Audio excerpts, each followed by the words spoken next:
یەکەم دانیشتنی خولی پێنجەمی پەرلەمانی کوردستان بەڕێوەچوو.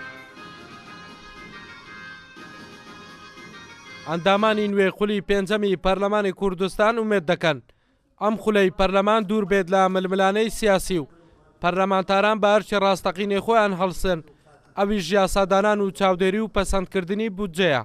هیوادارین خولی پێنجەمی پەرلەمان ببێت تامایی خۆشی و خۆشگوزەرانی و ئارامی بۆ میلەتەکەمان.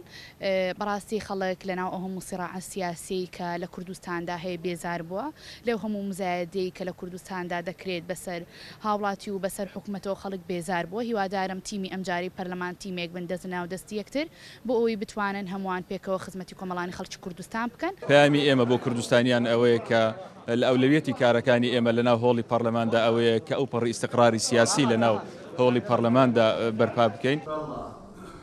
ئەندامانی پەرلەمانی کوردستان بە پێویستی دەزانن خولی پێنجەمی پەرلەمان ببێتە ئەو خولا کە سوود لە هەڵەکانی خولی ڕابردوو وەربگرێت و کاریش لەسەر ئەو یاسایانە بکات کە لە بەرژەوەندی خەڵکە. پەرلەمان مؤسسەیەکی زۆر گەورە و گرنگە.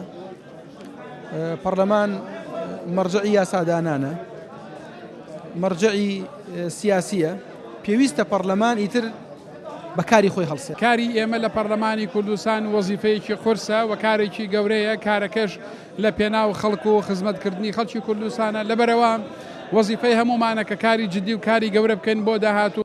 یەکەم دانیشتنی خولی پێنجەمی پەرلەمانی کوردستان بۆ هەڵنەبژاردننی دەستەی سەرۆکایەتی بەکراوەیی مایەوە. ئەندامانی پەرلەمانیش داوا دەکەن لا زووترین کاتدا دەستەی سەرۆکایەتی هەڵبژێردرێت بۆ ئەوەی دەست با کۆبوونەوەکانیان بکەن. ئەڵگورد ئەحمەد، کورسات نیوز، هەولێر.